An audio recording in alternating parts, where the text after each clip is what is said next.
It has always been a dream of mine to own a large collection of books and to have a large TBR of possibilities to pull from. But while I love having a lot of books, I currently don't want to add any more bookshelves into my home, which means that these stacks of books that I currently have on the floor are a problem. So I somehow need to get all of these books from the floor onto my shelves, which are currently at capacity, which is where this series comes in. Throughout 2024, I'm going to be stuffing these stacks onto my shelves through any means possible. At the beginning of every episode, I will use a random number generator to select books that have to make their way to my shelves or my unhaul pile by the end of the vlog. The easiest way to start may be to read them, but if I then decide that I want to keep them, I will need to choose another book from my shelves to either read or unhaul. The episode will end when the original books chosen from the stacks and all subsequent ones pulled from shelves have made their way to either their new home on a shelf or into my unhaul pile. The stacks may change throughout the year as I organically read, unhaul and rearrange my shelves. The pool of books to choose from may change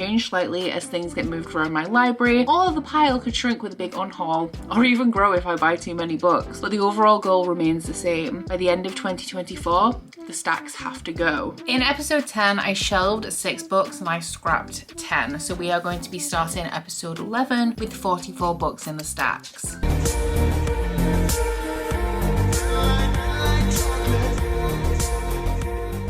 Hello my guys, welcome back to Shelve It or Scrap It episode 11, where I try and get these stacks onto any of the shelves in my house through any means possible. So if episode 11 of Shelve It or Scrap It is the first one that you're ever seeing, I will put a link to the playlist down in the description box so that you guys can catch up and then meet me back here to get stuck into episode 11. But for those of you who are regulars, we currently have 44 books left in the stacks. It is a considerable amount considering this is allegedly the penultimate episode of Shelve It or Scrap It. We'll see what happens. I'm not promising anything. I honestly don't know what's going to happen at this point. I haven't made my mind up. But what I do know is that I still do not have paperback shelves. Now do not worry, because I am aiming to remedy that over the next couple of weeks. I have a plan. I'm just waiting for the time to get the supplies to enact the plan so that all of my paperbacks can go back on shelves. And to be honest, when that happens, I have just filmed a book haul, which means we're going to end up with even more books in the stacks. Yeah, that's going to happen. But we're not going to think about that right now. And you know why? Because it's December and I am currently fighting the winter light, aka the impending darkness. And that is the only thing that I want to be fighting today. It is December. I am so chill. All I want to do is pre-film and pre-edit my content so that I can have a great time over the festive period, eating food and sleeping a lot. That's literally all I want right now. And for that reason, this is going to be a chill episode of Shelve It or Scrap It. We are going basic, we're going standard. And for our first book, we're actually not even going to use the random number generator.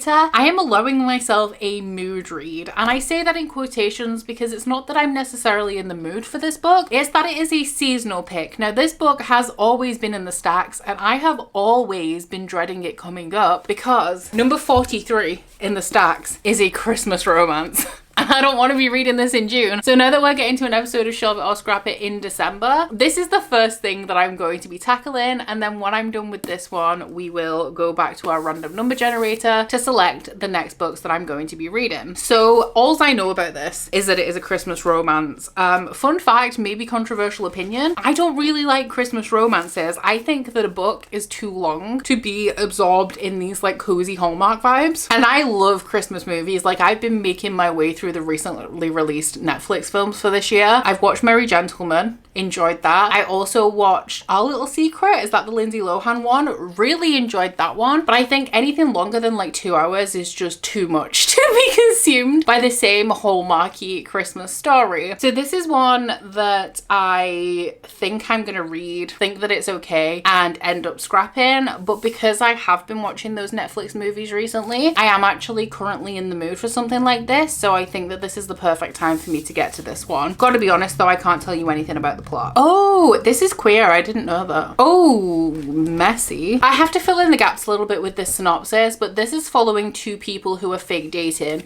It appears that they meet at a bar, they don't know each other, and they end up kissing to, I'm assuming, make the male main character's ex-girlfriend jealous. So after that, they end up reconnecting and fake dating over Christmas, where he takes this girl home for Christmas to pretend to his family, I guess, that he's in a relationship relationship, and the female main character ends up falling for his sister, which is why we have 3 characters. I was wondering about that, but I actually didn't think too hard about it. I mean, 'tis the season for messy family drama, am I right? This one's a short one as well, which is nice. It's like 306 pages. So I am gonna go walk Brie actually and listen to some of Wheel of Time, which I sadly have to listen to in the background of this video. But hopefully sometime tonight I will have, because all of my decorations are up. So I'm feeling festive, guys. So hopefully I'll find some time to cozy up and get this one started a little bit later on. I am getting settled in bed with my book, but I have already made a significant dent because I had a bath, which was very much needed. I very much appreciated it, and I'm already 80 pages into this one, which is pretty much just past the 25% mark. And I also discovered that this book is on Kindle Unlimited, so I've switched over to my Kindle just for ease. I've been reading a lot on my Kindle recently, and I've just really kind of adjusted to reading that way, and I obviously read a little bit faster as well. But I am enjoying this one, and I think I'm enjoying it a little bit more than I expected to, because I didn't realize that this was set in the UK, which sometimes can be a little bit of an ick for me. I can't lie. It depends on kind of how it's handled and where it's set. But this one so far I'm really enjoying, because some of the places that it's mentioned, like our main character currently lives in York, which is my closest city. She went to university in Liverpool, which is close to where I grew up. She's from North Wales, and I think that the majority of this book is set in the Cotswolds, which is down south. But essentially she goes to a party with the person that she lives with, and she doesn't know anybody at this party. She's just like going with her friend, and she meets this guy at the buffet table, and they decide to go like sit outside and have a chat, and they have like a drunken kiss under the mistletoe, but it's kind of like very not serious for either of them. But his ex-girlfriend is at the party because he actually does know the people who own the house that this party is at, and she's like, oh my god, I'm so glad that you've moved on, like this is great. And it turns out that they were in like a 10-year relationship that ended just, I guess that they kind of grew apart. But because I know that this is actually going to be a romance, I'm pretty sure, between the main female character and the male main character's sister, I have a feeling that the twist for him is going to be that they actually loved each other all along because of how long they were together and the fact that they grew up together. Although part of his storyline is that he is pushing against like his family's expectations of him. So maybe because his family, like this is a relationship that his family were rooting for, perhaps he will end up growing in a different direction. Essentially, because this ex-girlfriend who is close with his family sees him with this girl at the party, they make out that they did go there together. The ex-girlfriend goes to his family or messages his family and says that she's seen him with a girl, and so they message him and kind of demand that he brings his girlfriend home for Christmas. Our main character completely forgot that her parents are actually going to be out of the country for Christmas, so she has absolutely no plans, and so she decides to go along with it. However, of course, as it lays out in the synopsis, she does find herself falling for his sister, which of course is a logistical nightmare. I actually really like it because of the references to York, because like I said, it's my city, and I also really like that she's going down, like as a northern woman, she is going down south to this like really attractive guy's rich family's home, and she is so out of place. And I think it's funny to me personally because I find it to be really relatable. It is a little bit cheesy, and something that I don't love about it is that it's written in third person. I just don't really like when romances are. I find it odd when it's not third person. It just feels weird. I think it's just an expectation I have. So when it's in third person, like it takes me out a little bit every time. It's the main issue that I have with Casey McQuiston is that all of their books are written in third person, and it just, every time I pick up one of their books, I'm surprised all over again that it's not first person. But I am actually really liking the atmosphere it is, really encapsulating the feel of like a funny British Christmas rom-com, which is exactly the vibes that I wanted. So far so good, I guess. So I'm very much fighting the light in here now. I've just filmed a couple of videos, but I got a couple of parcels yesterday and I wanted to show you guys because they're from one of my lovely patrons, Ash. I have already opened them because I've been getting a lot of Christmas gifts arriving. So when parcels have been coming that I haven't been recognizing, I've been checking to see like they're a gift that I've ordered for somebody, but they're a gift for me from Ash. So the first first one, the one that's for me, actually came second.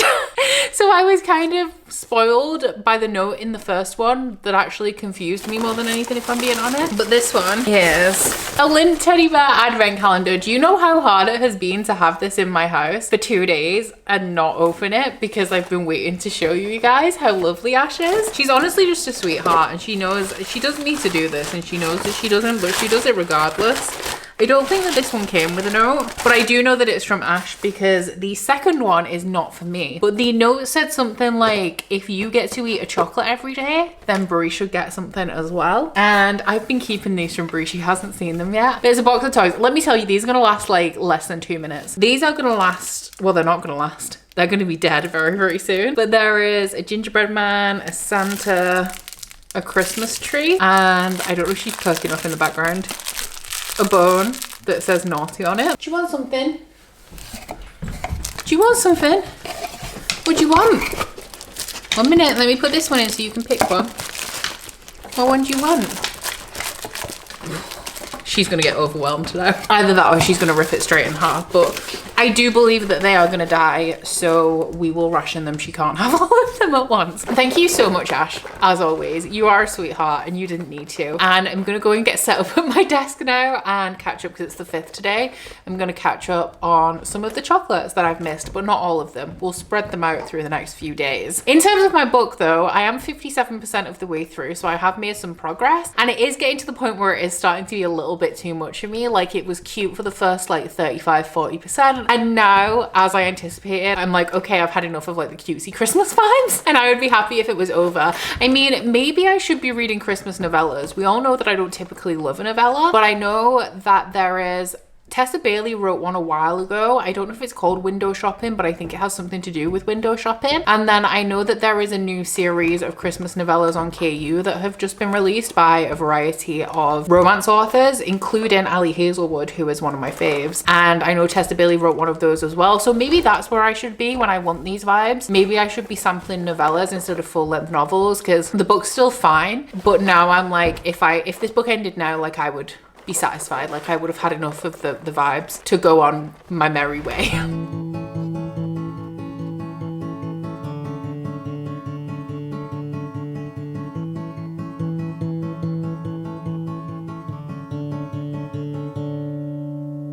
Cold enough to make you shiver, but not cold I realized just as I started filming this clip that I've dropped food on myself, and then I tried to wipe it off, but I've made it worse. And we have no heating at the minute, so I can't just take my jumper off, and I also don't want to move to get changed. Can I hide it? There we go. I'm a bit drafty around the neck now, but that's a bit better. Yeah, we don't have any heating because the boiler's broken. We can still put the heating on a little bit just to like take the chill out of the air, but I'm like a constant like maintain a certain temperature kind of gal, so we ain't really cutting it for me, to be honest, and I have been quite cold today.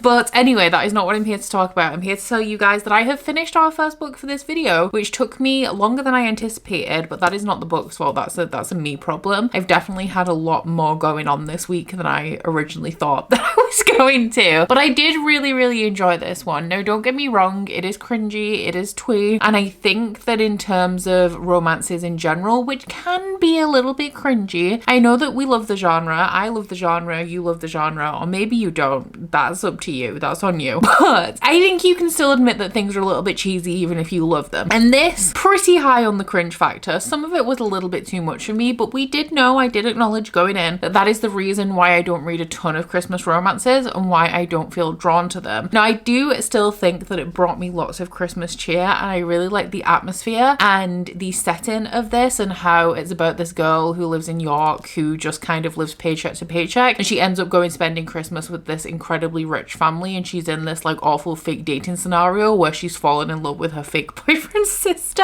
So yeah, I had a good time with it. A little bit was too sickly sweet for me, but aside from that, like, I don't feel like I have any notes. My favourite character in here is Laurel, who is Christopher's ex-girlfriend. So when I told you guys the synopsis, it's the ex-girlfriend that goes ahead and tells his family that he's in a new relationship that ends up creating this whole scenario. And from the very first meeting, there was such great potential for like Mean Girl vibes to arise in this book that just never did, which I'm so happy about. And I ended up loving her as a character so much. So I did end up giving this a low 4-star. I had a great time with it. I think it is a perfect read for this time of year. However, my general aversion to Christmas romances means that I will be scrapping this one because I'll never read it again. And it did, like I said, at about the 60% mark, it did get to a bit much where I was like, okay, we can start wrapping this up now. I'm kind of over it. I feel like it didn't focus on the romance as much as I expected it to as well, but it did give lots of like fun Christmas scenarios and very chaotic scenarios that I enjoyed. In terms of the romance as well, something I'm kind of taking it with a pinch of salt because this is a Hallmark-esque book. It's like a Christmas romance. But these characters, the romantically not inclined, interested, intrigued, the two romantic leads of this book they know each other for less than 5 days, because when she goes to her fake boyfriend's house for Christmas, she's saying to everyone who's like, her flatmates telling her this is a terrible idea, and she's like, it's fine, like it's less than a week, it's just 5 days. And that time doesn't run to its full length, like it isn't a full 5-day period before these people are like talking about forever. It's just a little bit much for me. Like I said, took it with a pinch of salt because it is like a Hallmark movie type book, but yeah, it's not gonna rank up there on the best romances I've ever read, but I did really like the cute Christmassy vibes at this time of year. However, I am now all Christmased out, so I was wondering if I should like mood read or something for our next book, but honestly I just want to read, and I actually don't think I care very much what I read, so we're just gonna head over to the stacks and pull out the random number generator and see what happens. I feel like I'm in a more agreeable mood than usual. I'm not feeling stressed, I'm not feeling turned off anything in particular, so we could end up getting something that normally I'd be like, I really don't want to read this, and I'm fine with it, or I could not be fine with it. I guess we'll see. I feel like I look really pale today. I don't know if the light's really washing me out or what's going on, but also this floor is really cold. So I need to hurry up, okay? I need a number generator. We've got 43 books in the stacks currently, and I did scan them, and there's actually one book, and that if it comes up, it's not gonna be good. It's not gonna be a good time, but it's just one singular book, and it's making me nervous because I feel like my luck is never quite on my side. Luck is never quite on my side, but it's fine. It's a 1 in 43 chance. The likelihood is very small, so let's see what we're going to be reading. It's not promising, guys. It's really not promising. Okay, 1 2 3 4 5 6 7 8 9 10 11 12 13 14 15 16. I just missed it. In case you want to know what I'm avoiding, it is this brick. This brick here, A Day of Fallen Night by Samantha Shannon, is the one where I was like, if this comes up, absolutely not. Like the last episode, not Tales of a Monstrous Heart. Like the last episode, we do still have 20 in each stack, so I'm going to rebalance it by putting book covers on top, so we're back to 20. And the book that we're going to be reading, honestly, I said that there's nothing that I'm super against aside from Day of Fallen Night. I'm not super enthusiastic about this one, but I'll give it a try. I'm not majorly averse to it. This one is an old Illumicrate book from maybe early 2022, but I don't think I have the spoiler card in it. 2021, and I feel like it was quite early in the year, but I could actually be making that part up. But it is a, oh my god, look at the lack of customization. That's how you can tell it's from a few years ago. It looks like a lot of library. Sorry, if y'all have seen my recent unboxing, you'll kind of get that sly reference, but this one is a vampire story, and I think it's sapphic. That is all I remember about it. Oh, it seems to be inspired by like some sort of Greek or Roman myth. I think Greek. I really thought this was vampires. It says there's an undead spirit. So the main character has magic. She's not supposed to have magic. An accident brings her power to the forefront and exposes her powers to the world, where she's brought to the royal palace against her will and thrust into a maelstrom of intrigue and deception. It's kind of like generic fantasy plot, which isn't necessarily a bad thing. I say this all the time, like it's not something that I've necessarily never seen before, but that doesn't mean that it won't be good if it is executed well. I have heard some not great things about this. It is a couple of years old, so I don't remember any specifics, but I think I remember the reception being pretty lukewarm, so I guess that's something to think about going in. But in terms of myself, I'm not necessarily in the mood for this right now, but I don't have, from what I can see of it, from what I'm sure it's vampires, from what I've read of the synopsis, I don't really have any opinions, so I guess I'll form them while I'm reading. So in my latest saga of things happening to me that I really truly wish would not, Storm Dara swept through the UK last night, and honestly, in terms of atmosphere, it was great. The rain was heavy, the wind was gusting. I am watching a tree rock backwards and forwards in my garden, and that is not great. But in terms of reading atmosphere, on point last night. I had a great time. However, when I woke up this morning, 3 of my fence panels had collapsed. 1 had completely gone. 1 was like halfway across my garden, still attached at one side, and then 1 was just like slightly collapsed. But we spent a good few hours, I was in the garden this morning, or this afternoon, early afternoon, screwing all of that back together, and it was a dodgy fence to begin with. I hadn't ever really looked at it because, I mean, it's a fence. But when I was trying to put it back together and I realized how it was originally assembled, I'm surprised that this is the first time that it's collapsed and we've owned this house for 5 years. Anyway, I just want to sit and read my book, and I've just looked at the time and realized I thought I had about half an hour to do just that. But I have a Patreon live show, a Crafty Corner live show in 30 minutes that I have to go and set up for soon. So I guess I won't be doing much reading now, but I wanted to tell you guys a little bit about In the Ravenous Dark because I'm now past the page 100 mark. I am on chapter 11. I am having a good time with this, and I actually didn't really expect to.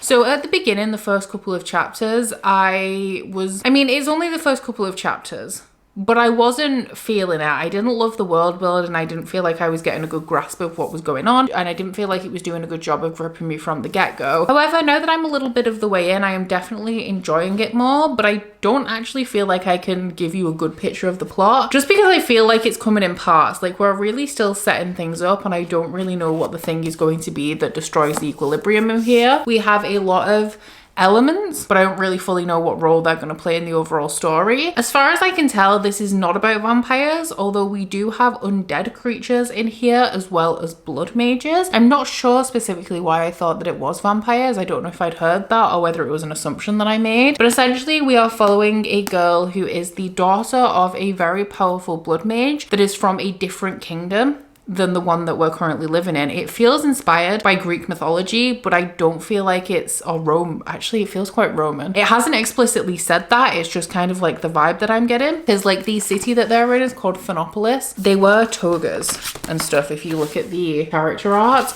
And also the first queen, the first king even, was called Athanatos, I think. There are more than one kingdom in this world, but there is also a blight that is happening outside of this kingdom. This kingdom in particular is protected by a veil that is, I think it goes over the city in like a dome. And our main character's father is from a kingdom outside of this one called Skylea. In this world, they are very strict about the blood mages. Like, they keep track of who the blood mages are so that they can continue to make stronger and stronger blood mages.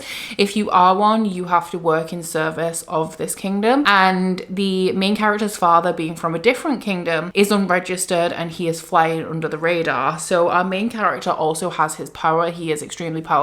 And so she is also flying under the radar. In the very first chapter, it's essentially like a prologue. We see the main character's father killed because he is discovered to be a blood mage, but the main character has this like clever trick for hiding her power. So for the next like 13 years, she has continued to live in hiding until her friend falls off a roof and she uses her magic ability to save them in front of this whole crowd of people. So then she's taken into captivity and she's taken to the palace where she is indoctrinated into the system of blood mages that she has been trying to avoid her entire life. Part of the ceremony that makes you a blood mage is that you are attached to like this spectre who becomes your guardian to protect you, but you get the vibe that they're not just there to protect you, they're also there to protect people from you and also to keep you in line. And this spectre is like a person who died long ago. I think they're tied to the necropolis in this world, which is where people send some of their children into service to, I think, become these spectres. And the bloodlines, the blood mages, have bloodlines that are kind of inked onto their skin or like pulled to the surface of their skin with their blood that shows all of like the sigils and the magic that their family line has created or embellished upon in their lifetime. And this bloodline is passed on through generations. So you will give it to your strongest gifted child,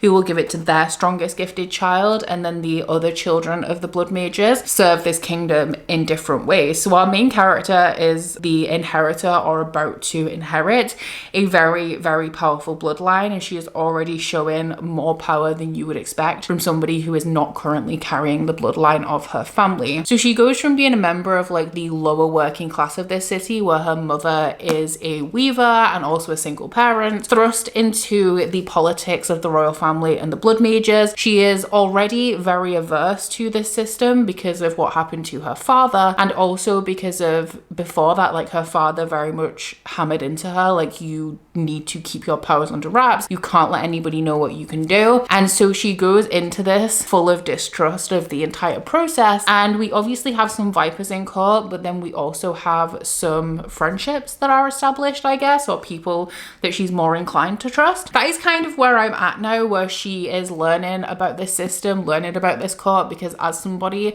who is from the lower classes, like, the elite are very foreign to her. Like, they're not a class of people that she's ever really taken any interest in, aside from kind of avoiding them and knowing that they exist and they're the people in power. So as she's learning a little bit more about the intricacies and the politics of the royal family and the blood mages, we are also learning alongside her and getting to know all of the players in this game. I am surprised because, like I said, I haven't looked up anything on this book because I'm trying to be as unbiased as possible, but I did have a vague feeling that the general consensus on this book was pretty mid. But it's actually a lot more complex than I expected it to be going in, thinking that it had mediocre ratings. And also it is reminding me a little bit of things like The Will of the Many right now. No, The Will of the Many is incredibly complex, and while this does have like a level of complexity that I didn't expect, it isn't quite up there. But I think it's like the Roman Empire influence that I feel coming through, as well as there being this system, like this magical system that the main character is being pulled into, that they have actually spent the entirety of their lives up until this point fighting against, and then they're suddenly thrown into the machinations of a royal court and they have to play this political game that they up until this point have had nothing to do with. Our main character is a little bit frustrating. I would say that the main character is my least favorite part of this story so far, just because she is fighting so hard against everything that she is sometimes making like panic-stricken irrational decisions that feel illogical in the situation that she's currently in, which obviously her actions are driven by panic, so they're not going to be the most logical things that you could do in that situation.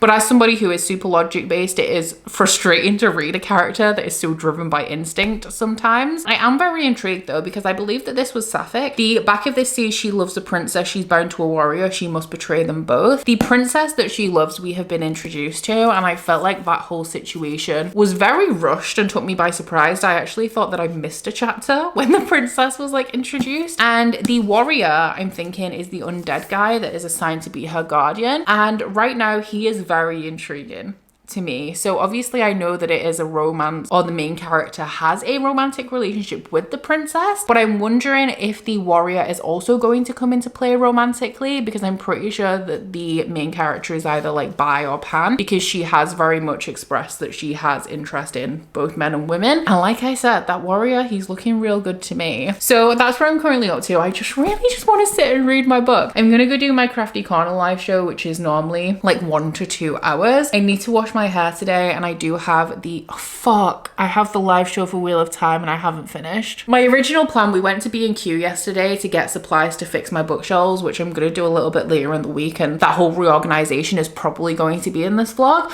But my plan was to listen to the last 50 minutes of the audio while I was pulling the backing on and like reattaching the new backing onto the shelves. And with the fence panels coming down, we obviously didn't end up doing that. And now I've just remembered that I have the live show for Wheel of Time at 8 o'clock tonight and I haven't finished. So I guess I'll do my Crafty Corner live show, and I need to wash my hair, so I'll probably wash it and then put the audiobook on while I'm drying it. And then if I haven't finished by then, which I mean, I probably won't, I think I've got about 50 minutes left, then I will continue listening while I finish dinner. Thankfully, because I did almost leave myself 2 hours to listen to today, and then I decided like, no, you'll be annoyed if you have to listen to 2 hours straight tomorrow. So I did listen to an hour last night, and I'm so glad that I did, because I completely forgot that I haven't even finished that book.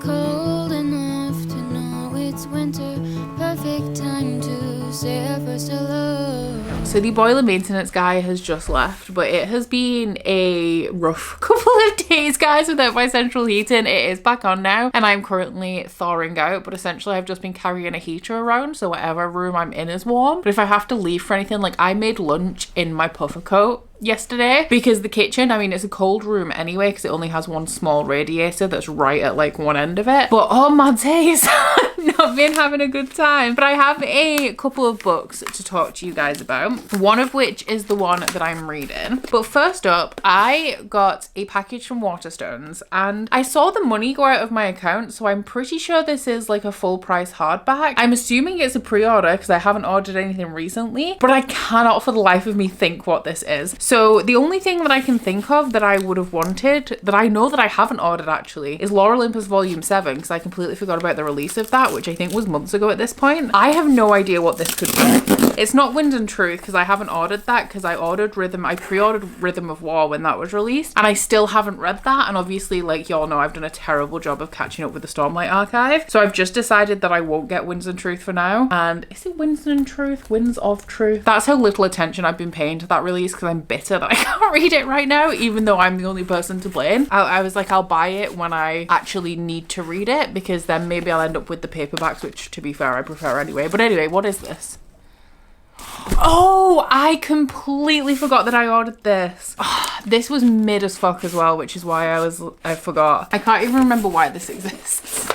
But I think, is it Galanks? Hot Escape have released a special edition of Red Rising, which is essentially just a hardback. Now, I do have Lightbringer in the regular hardback. I got the Goldsboro edition, even though I don't have either the Goldsboro edition or standard hardbacks of any other book in the series, because when I got into this series, which is my favorite series of all time now, the books had all already, like Dark Age had already been published, so the only new release that I've been around for is Lightbringer. There is a company on Etsy, I'll see if I can link it if I can find it, that do a stunning set of custom dust jackets for this. I currently have a lot of copies of this series at this point. I have both Fairy Loot sets. I also have paperbacks of Iron Gold and Dark Age, and then I've got just a hardback of Lightbringer, so I've got lots of various copies, but I couldn't say no to another one. As you can see, this is very unspecial. And I ordered it and I was like, okay, well maybe I'll change my mind and cancel my order if I do change my mind. I obviously didn't. The only special thing about this is that it has this on the naked hardcover, which is pretty mid. They could have done a lot more with this. The reason that I picked it up is because I do kind of like, I'm kind of interested in having a pretty basic hardback set of this book, because it is my favorite series of all time. Just so you guys know, because I know a lot of you guys are here only for Shelve It or Scrap It, which is fine, but I don't intentionally collect duplicates of books unless they're by either Sarah J Maas, but honestly I'm quite over that right now, the way I feel about House of Flame and Shadow, Red Rising, and also J. Kristoff. I think that's pretty much it. I also have more than one copy of Strange the Dreamer by Laini Taylor, because that's one of my favorite duologies. Generally, for general books that I haven't read, I don't collect multiples, just for things that are super special to me like this, and I do want, like I said, like a kind of basic hardback set of this. So yeah, that solves that mystery. I was confused for quite a while. But bringing it back to the book that I'm actually reading, which has slight Red Rising vibes, because when I kept saying, oh, it has like a mythology inspiration, I realized what I was looking for is the Roman Empire. It has a Roman Empire inspiration in here. And in case you were wondering, my Roman Empire is books inspired by the Roman Empire. I cannot get enough of them. And I don't feel like I knew that going in. I mean, if I'd have paid attention to this, kind of obvious, but generally speaking, I don't think I really knew that. But anyway, I'm 306 pages pages into this one now, and I'm a little bit frustrated because the last time I checked in with you, I was enjoying this book, and I am still enjoying it. I just feel like it could be more. I feel like it's missing something, and I don't really know what that is, but I feel myself getting pulled into it, but not fully. Like, there's a barrier between me and this book where, like, I'm trying to be really into it. There's bits that I really love, but it's just not quite there. And I think it's the characters. I don't think that I like the characters very much. We were talking earlier about the romance, because it says on the back about the princess and the warrior. The romantic relationship with the princess has no development at all. It just is. Like, they meet and then it just is. There is no development there at all.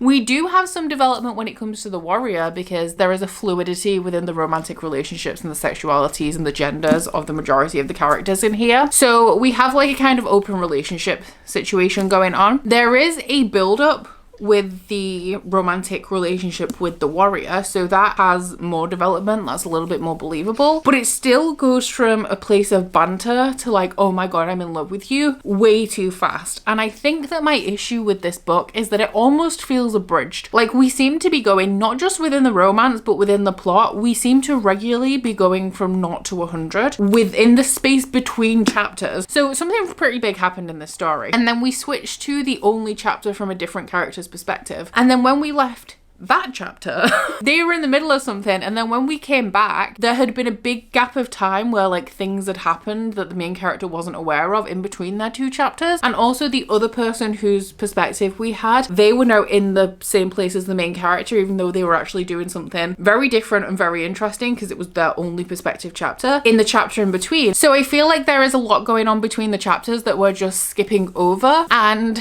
I don't love that. I don't love it. I feel like we're getting like a highlight run of this book. It's frustrating to me because I'm very interested in the world. I really like the world that we've set up here. I now understand why I thought that this book was vampires as well. And I think that the way that the magic works is really interesting. The way that the history comes into play and how that is affecting the present day and how that ties into the magic system is really interesting. I think that the politics between kingdoms, because we have blood magic, blood mages are normal in this world, but then we also have death magic, and the way that different countries feel about death magic is very different and plays an integral part in the society of this main country where like this book is set, and the differences in opinion forms a lot of tension between the countries. So I think that all of that is really great, and the characters are not great. I think the main thing that I don't like about the main character is partially because this book feels abridged, because it feels like we're missing stuff. Her justifications, her motivations, and her thought process, I don't understand it. I don't understand how she comes to the conclusions that she comes to, and how she feels like the actions that she's taken are reasonable in that moment, because I feel like we're lacking development between points, and it's disappointing because I had a very good feeling going into this, and I feel like right now with 100 pages left, I don't know if I told you where I'm up to, but I'm on page 306. So I have, is it exactly 100 pages? Oh no, I've got less than 100 pages. I've got 84 pages left, so I'll definitely be finishing this today. I feel like my thoughts coming out of this, I have not looked it up. I have stayed true to that. I am uninfluenced. I am very excited to look it up when I'm done though. So I think that it's a series. I don't know if the sequel is released. I have no idea, and I'm gonna look into it. But at the minute, I think that my thoughts at the end of this is going to be that it had so much potential and I wanted to love it, but I didn't enjoy it enough to continue. Now, if this ended on a massive cliffhanger, I could be persuaded, but right now it feels like an unfortunate scrap that was very, very close to a shelve, but we'll see how it plays out when I get to the end. So my plans for today is to work on the shelves, get them back up and running, get my paperbacks back up. I do have further plans for these shelves that I'm hoping to start working on in January, but for now my priority is to just do the basic repair that I need to get these back in action, because I have an entire own TBR video that should be filmed, like it should be going up this coming Sunday, which I mean you guys will know because that will have passed by the time you see this video, so you'll know whether I made it in time.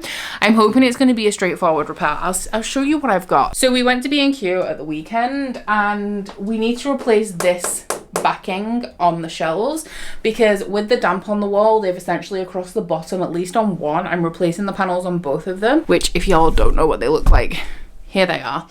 So I'm replacing the backing on both of them. I'm pretty sure the mold is really just on one, but if I'm doing one, I might as well do them both. And actually all of these panels came out of one sheet of MDF. So I went to B&Q and I bought I bought one 3mm sheet of MDF. I can't remember what the overall size of it was, but essentially I have had 4 panels cut out of it because we couldn't get, if we got the panels to the size of the actual bookcases because of how tall they are, they're 235 I think centimeters tall, then we wouldn't have been able to fit them in the car. So I've got 2 panels for each shelf, and I'm hoping 1, 2, 3, 4, 5, they're going to be joined behind this shelf here so that from the front you won't be able to tell that there's more than one panel, but at the back they'll be attached along the back of one shelf. So in my mind this is a straightforward job. I'm going to pull all of the staples out the back, get rid of the backing that's on them. These have already been cut to size. I use the wood cutting service that they have at B&Q, and I have a staple gun, which fingers crossed I spent the most time in B&Q trying to figure out what kind of nail gun, staple gun situation was the best for this project. But hopefully, if it all goes to plan, it's just a case of putting these on top, they're already cut to size, and stapling them back down. So that is what I'm going to be tackling today, getting my bookshelves back up and running. And then if I do manage to do all that, if it's as easy as I anticipate, then I will be filming my entire own TBR video tomorrow, which I'm glad that it hasn't derailed my normal, because this is like an annual video that I do. But also, it's a very time-consuming one, so part of me wasn't mad that we were potentially skipping it this year, but it looks like it may be back on the cards.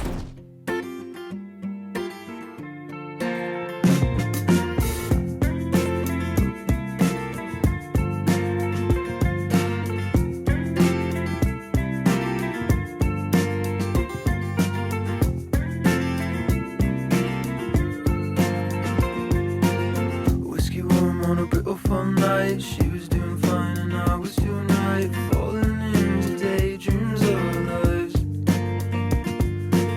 I tried my best to hide fear. So this is the bottom of the shelves where the issue is. So as you can see, we have all of these white marks here, as well as it looks like a watermark here, but I don't know if that was kind of already there or whether that has also come from the damp. So the main thing that we need to do is just replace all of this, because it is on the other side as well, so that we have a nice fresh back. The wood is solid, like the wood behind is fine. It is just this backing board. So as you can see, it is narrow-headed staples that are holding these on. I did not get narrow-headed staples because you have to have like a more powerful staple gun for that, and that was kind of like outside of my budget. So hopefully the staples that I do have, which I'll show you when I get to that part, are strong enough for this type of project. If not, it will be a good old-fashioned hammer and panel pins, and will probably take a lot longer. Deep inside, starstruck in This is even attached. I've been thinking of my existence, wondering without persistence, wondering where she gone, falling further on.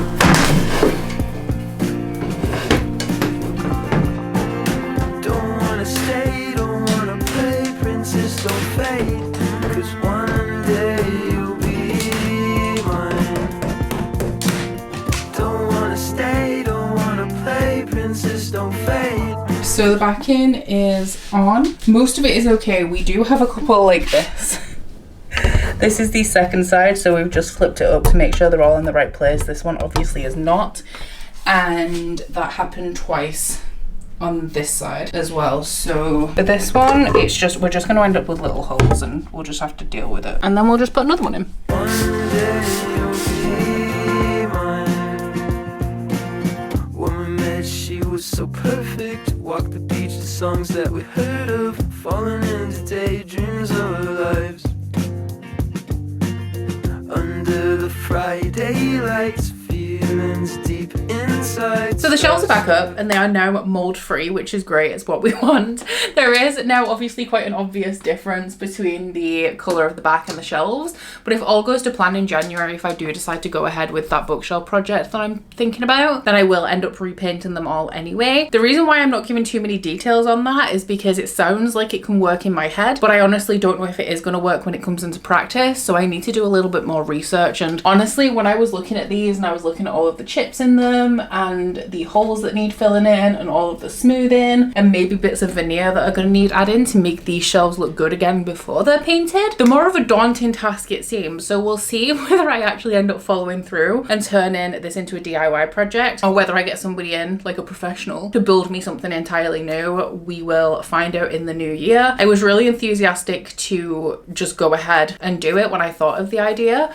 but December obviously coming up to Christmas, it's not a good time to take on a massive DIY project. So this is what we have for now. I'm going to get all of my paperbacks back on. Hopefully they're stable. I mean, we'll find out as soon as I start putting books on, but generally like they're on a slight lean against the wall. So as you put books on, as long as you fill from the bottom, the weight of them like really stabilizes them where they are. My dad kind of modified them to make them work like this so they don't need bolts into the wall. The more I talk about it, the more dodgy it sounds, but this is just what we're working with. And honestly, it's worked for the last 5 years that I've lived here, so I don't see why it would not work now. But I'm gonna get all of the paperbacks back on, or I'm gonna start that. It's almost lunchtime, so I'll probably take a break. But I now don't know what to do because I have filmed my book haul and it's unavoidable, guys. There is going to be a lot of books heading into the stacks, so I don't know whether to just do, I mean, if I'm going to film my entire own TBR, I kind of do just need to do an epic bookshelf reorganization now. I've got like 38 I think books upstairs in my bedroom that were in my last haul that need to find homes on shelves, which is theoretically going to put 38 books in the stacks. And oh my god, once again, guess where we are? Back exactly where we started, which is why I've been procrastinating on it a little bit. Now obviously part of the rules of Shelve It or Scrap It is that we can't add any books to the stacks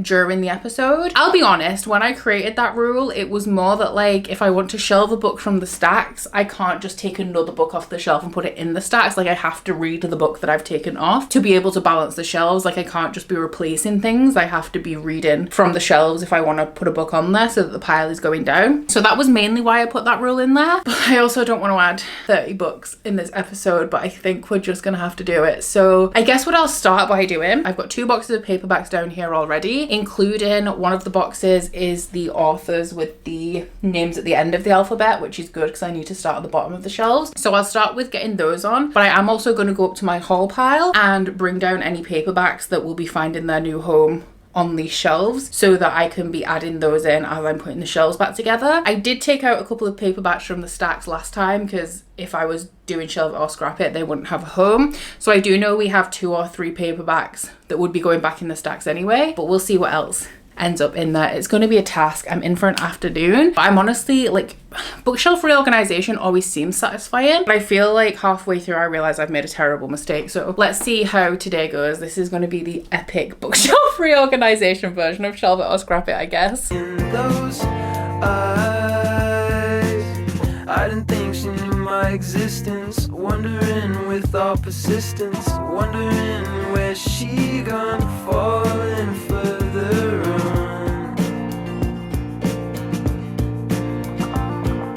Today was not a good day for the heating to get fixed because I am warm, but I managed to get all of my books on aside from 3. And I was like, that's pretty good going actually, because I think I moved 4 from the stacks into the boxes at the beginning of the last episode. So 3, not too bad. Then I remembered I went to a John Gwynne sign-in, and because I didn't have shelves, I left all of the books in a tote bag. So now I have all of the Faithful and the Fallen series by John Gwynne to get on the shelves, and they're thick. None of them are small, so they're going to take up a considerable amount of space somewhere around here. So I'm going to end up adding even more books to the stacks, which I will go through in a minute once I've actually managed to shelve these. Wanna stay, don't wanna play, princess don't fade, 'cause one day you'll be mine. That actually went horribly. That was worse. That was so much worse than where we were at, because I now have 4, 5, 6, 7 books to add to the stacks. Shelve It or Scrap It is not ending anytime soon, guys. I've just realised how dire this situation actually is. But heading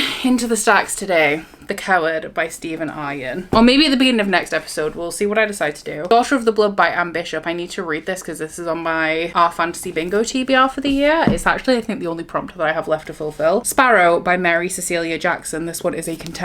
Twin Crowns by Catherine Doyle and Catherine Webber. Caraval by Stephanie Garber. The Unbecoming of Mara Dyer, which came out of the stacks and has now gone back in. And also The Dry by Jane Harper, which is either like a crime novel or a thriller. So So I do think that I really, if I am going to do my entire run TBR, I do need to shelve the rest of the books from the haul that I filmed. So I think I'm going to do my romance shelves next because I think I have quite a bit to go on there. This is just so bad.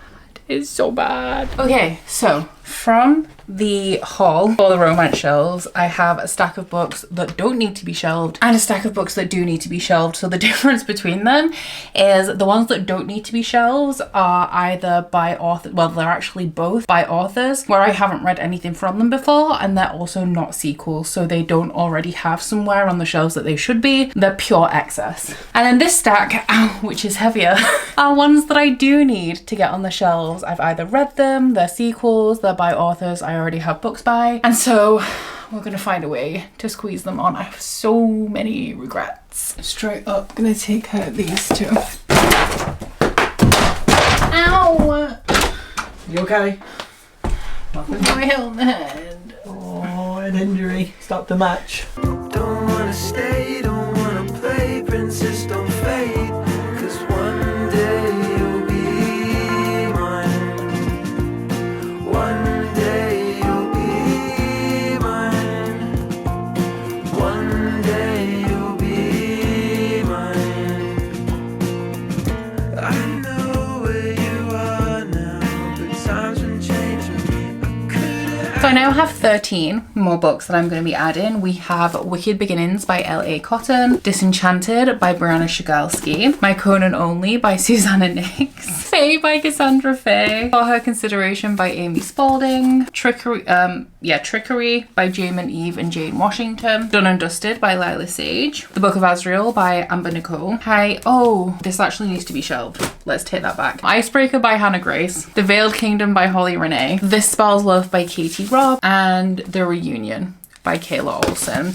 So I'm just gonna go and shelve the Talia Hibbert and see what is going to be going in the stacks in its place. I went for X's and O's by Amy Lee or Amy Leah, I'm not sure which. So as for putting away the rest of my haul books, most of them were like 2 books on this shelf and 2 books on this shelf and 2 books over here. So I just kind of whizzed around and did it, and I've actually only ended up with 6 books going into the stacks, which I feel is pretty reasonable because I assumed that the majority of the books were going to be hardbacks that needed somewhere to go, and I am just generally running out of well organized, shall we say, hardback space. I am unhauling one of the books. I'm going to say it's a soft unhaul, we will see, because on my shelves over in the corner I have The Queens of Innisleah by Tessa Gratton, which I've read, and Lady Hotspur by Tessa Gratton, which I have not read. So when I read this, I knew that it was a Shakespearean retelling, but I didn't really understand that it was going to be like a low action kind of story. So I feel like I went into it with an unrealistic set of expectations that ruined the reading experience for me, but I did really, really love the writing style. So then I picked up the companion novel, which was Lady Hotspur, and I haven't read it because I knew how slow this one was. I know that this one's going to take me a while, and I feel at this point that I wanted to like this more than I actually did, and so I'm hanging on to it because of that.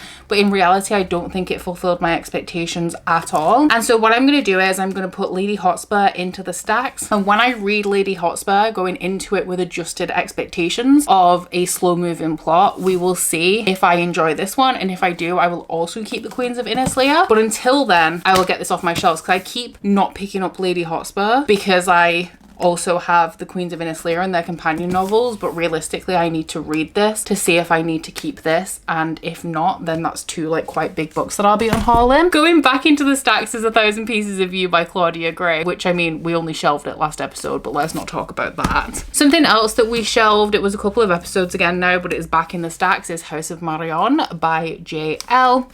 And then I shelved a couple of books upstairs in a completely random place because I still need to reorganize the shelves upstairs completely, and actually the shelf upstairs is playing into what I plan to do with these. So that is definitely a January job, and I will of course do it all on camera in some way, shape or form, whether it's in Shelve or Scrap It or a dedicated organisation DIY video or whatever. But I brought down one of the Goldsboro books from up there, which is Dragonfall by L.R. Lamb. This one sounds interesting to me, but I haven't heard great reviews. And then from my book of the month shelf, I just brought down 2 thrillers because typically once I read thrillers, I unhaul them. them. So maybe I should just do a vlog of reading thrillers. I don't want to burn out though, because the reason I have them is so that when I'm in the mood I can grab one and then unhaul them, because I generally, like, there's only I think 2 or 3 thrillers that I've ever read that I've kept afterwards. So I thought that they would be nice because they'll be pretty quick as well, and like a good palette cleansing, shelve it or scrap it. So I guess in terms of what we're doing, because next episode was supposed to be the last one, and I was thinking of like new ideas of different types of content, but I mean, how many books have I just added? 26, something like that. So we're now back up to 60-ish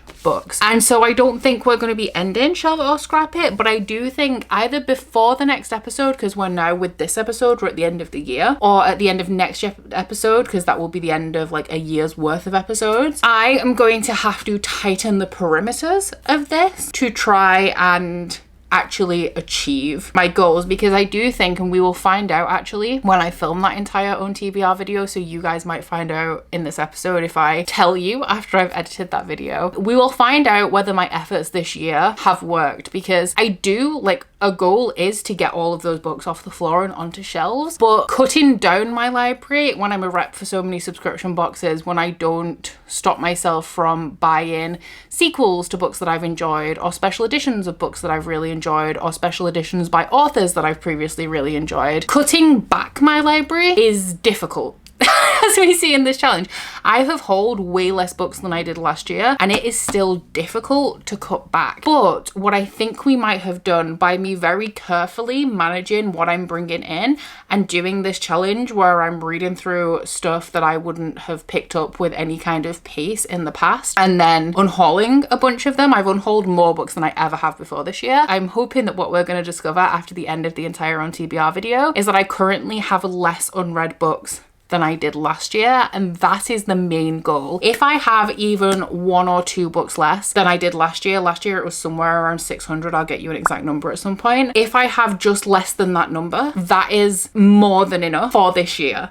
And then moving forward, maybe we will tighten the restrictions on this challenge to finally achieve the end goal, the stretch goal, which is to reduce my TBR significantly. But I'm gonna have to have a little think about how to do that, because book buying bans don't work for me, because at the minute, aside from subscription boxes, and I'm not going to stop working with subscription boxes, because I do get a lot of access to a lot of really good books that I wouldn't have otherwise picked up, gorgeous editions, early access to other special editions they do that I genuinely want. And then outside of that, I'm actually only buying books by authors that I already love, or sequels or special editions of books that I already love, so I don't feel like the books that I'm actually purchasing are really much of an issue. What is an issue is that for so long I've had so many books building up that I haven't been clearing through, that now I need to be clearing through old stuff to make space for new stuff, and that is what this challenge is kind of a little bit more targeted at. We're targeting new stuff in terms of the stacks, but also when it comes to shelving some stuff, we're getting some stuff off here that's been around for a while that maybe I just don't feel like I'm going to enjoy. Because as well, when I first started curating my collection, I was purchasing books from charity shops that I'd heard things about that I wasn't necessarily thinking that I would love, but I just wanted to try because I had limited funds and anything was reading material. And now I'm in like a very different situation in my life, and that isn't the case. That is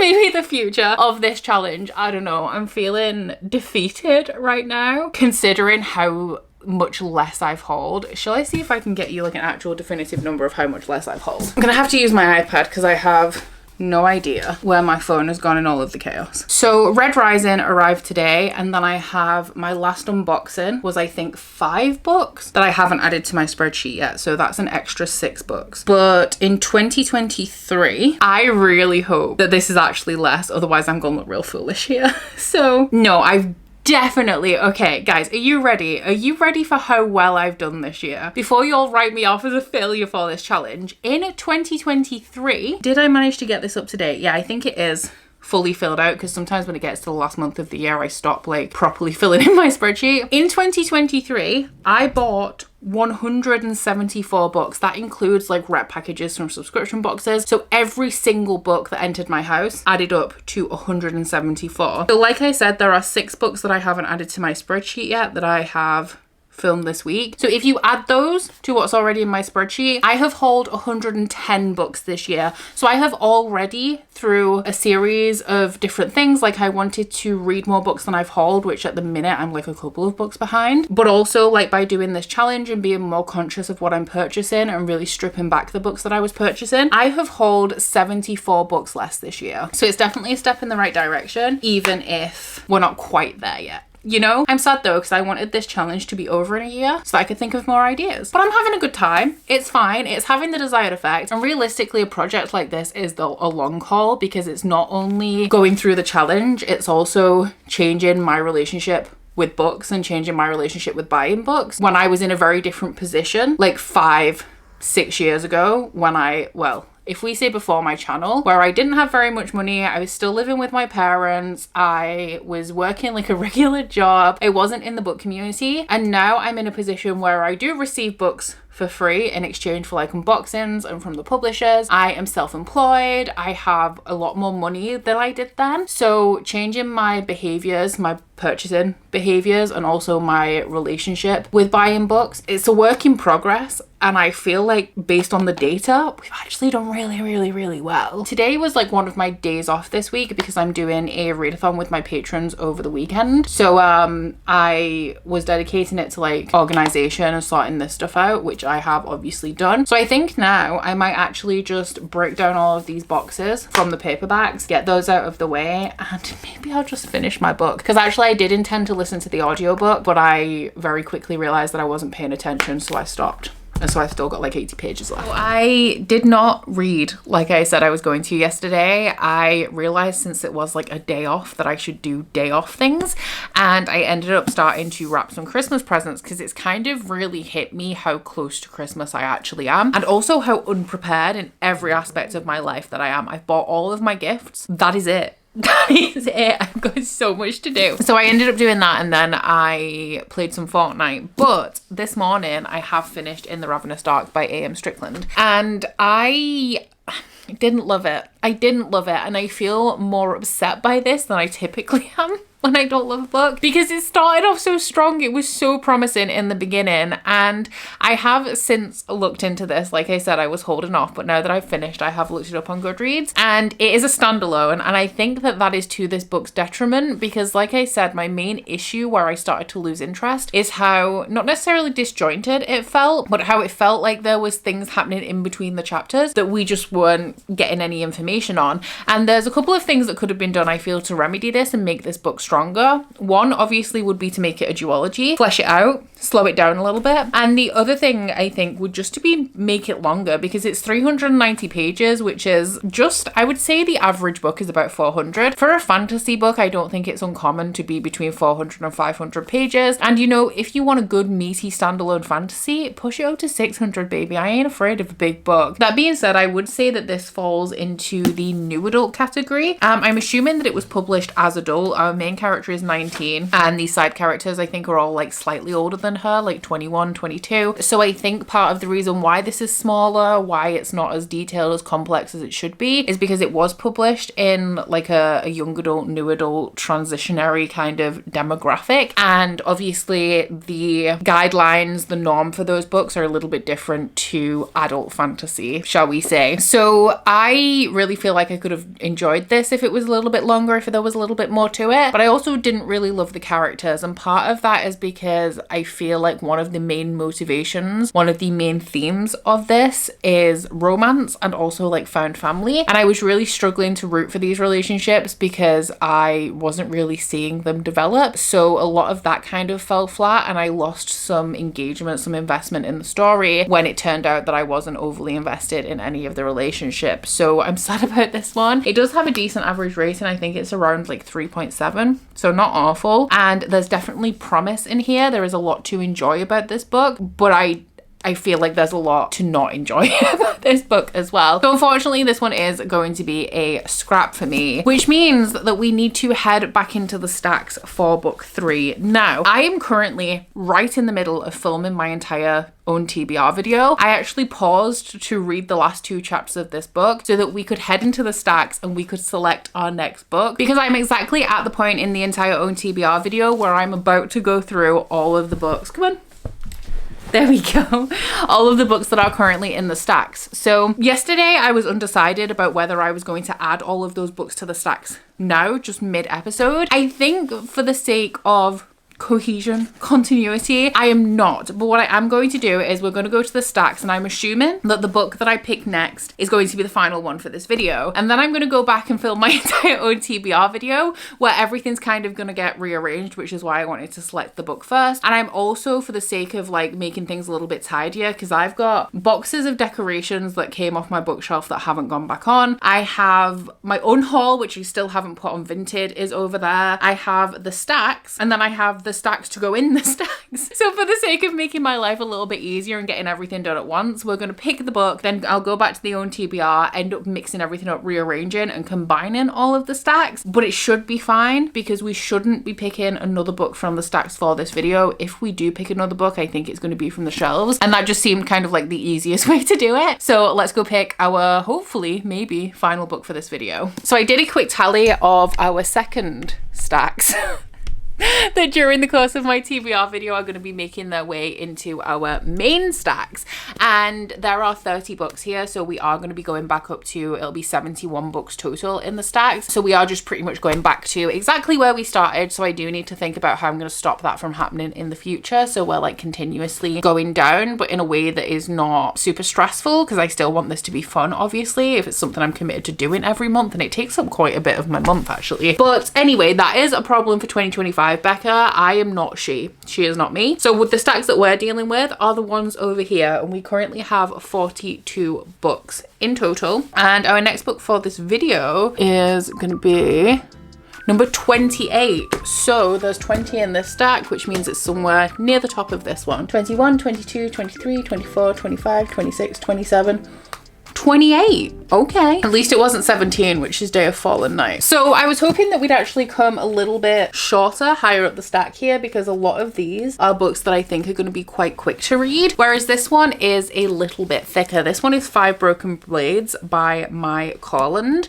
and it's about 500, it's 430 pages, so a little bit less than I thought it was. And this one I sadly do not think I'm going to love. I did get this from the Goldsboro subscription this year. Like, I opted to get it because Goldsboro's a subscription that I pay for, because it sounded really interesting. It sounded like something that I would like. But I believe from the reviews that I've heard from people who I actually like really trust, we have similar reading tastes. It is more fast paced than I typically enjoy, and I think it involves characters going on some sort of quest or mission where they're all paired up, and every pair is like romantically involved. Ow, what is that? I just scratched myself on like a little piece of fishing wire that's sticking out of the corner of that table. Wow. Anyway, yeah, I think everyone who's in a pair for whatever they're doing also ends up paired up. And I mean, Sarah J Maas does that all the time, so it's not like I'm totally opposed, but it's also not the kind of book that I really thought that this was going to be. Oh, it sounds so good. It really does sound so good. I do hope that I love this, because the synopsis sounds so good. It is about the 5 most dangerous liars in the land who have been assembled to kill or assassinate the immortal king of this country, who is a terrible leader. Like, all of the people are suffering under his reign, and obviously these 5 people, like, one's a hitman, one's an assassin, and one's like a banished prince who's been banished for his crimes. So none of them are like heroes, essentially. They all have a little bit of a dodgy background, so working together, cooperating is going to be a little bit difficult for them, but they're all kind of united in this task. I'm assuming that they're getting paid for it, but also a lot of them want revenge on this immortal king as well. It also has an Asian inspired setting. It's an Asian fantasy, which I love, and hopefully this one does come through for me, because like I said, I chose this one specifically because I wanted it. It's not like a Fairy Loot or an Illumicrate where because I'm a rep for them, I don't choose which books I receive. So hopefully I like it. Oh my god, look at the map. It's gorgeous, and this edition is just beautiful as well. I need to love this book, guys. Pray for me. I have some terrible news, guys. I'm obsessed with this book. I'm having a really good time. Obviously that's good because we want to enjoy the things that we read, but in terms of me thinking this was maybe going to be the last book that we read in this video, I'm not so sure about that, because right now I'm 160 pages in, so I'm approaching like around 40%, and everything about this book is screaming Shelve. And also I looked it up, but I looked it up on Waterstones because I'm also trying to read this one unbiased by anything that I don't already know about it, and the release date for the sequel is like January, and Goldsboro have an edition that is still in stock. So all good things. All good things are happening right now. Oh, even better things actually. The audiobook for this is on Everand. So when I've been walking Brie, when I've been doing chores, I've been listening to the audio, and it's full cast. So it's like it just desperately wants me to like it. And also it's available on Kindle Unlimited.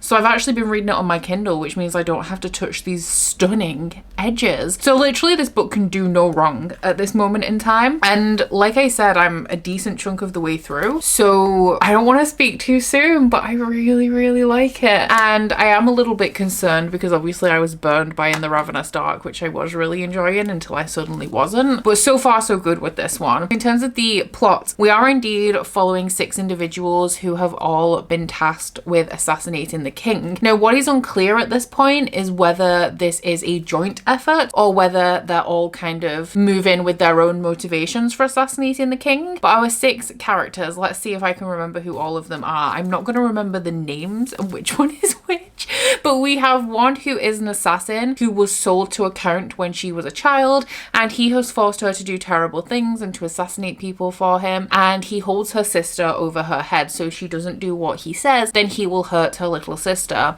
So she has been sent to kill the king for whatever reason. She doesn't know what his motivations are, but she does know that he has promised to free her and her sister from this. It's more of an indentured servitude, I think, than a slavery, because I think slavery is technically illegal, but he has promised to free them both and to erase their debts if she does manage to kill the king, and to make sure that she goes along with it, and to essentially terminate her contract upon the assassination of the king. He has sent his son, who has had a crush on this girl pretty much for his entire life. So it's called 5 Broken Blades because only 5 of them are, I guess, criminals or dubious characters, and the guy who was the count's son, I mean, in my opinion, still a dubious character because he's the son of this incredibly cruel man, but he is the one who's like the 6th character, but not one of the Broken Blades. He's just kind of there to oversee. We then have a prince who killed a bunch of people and was exiled from his country because of this. He is actually the brother of the king that everyone is trying to kill, and he is now also on the path to kill his brother, who he knows is a pretty terrible person, but back in the day, until his exile 3 years ago, he also wasn't a great person himself, hence the murdering of the people that he committed. And the person that he's traveling with is the royal spy master. Those two used to have a thing. They used to be together. They were wildly in love with each other. However, when it came to the point where the prince was sentenced for his crimes, the spy master sided with the king instead of with the prince, so he assumed that their love was always a lie. And when the royal spy master has come to hunt him down to take him to assassinate his brother, all of these like lost feelings of love but also bitterness are simmering to the surface and causing conflict every single day while they're trying to travel from wherever it was this prince was exiled to the place where the king is. And then our last 2 characters are a thief, an interesting thief, and I don't know what her backstory is. She's the only one who I guess is more mysterious in that you don't really know why she is on this mission. We know that the spy master has contacted her though and asked her to meet him at a certain location, but we don't know what her motivation is for completing this, aside from that she'll get paid a lot of money, because she is masquerading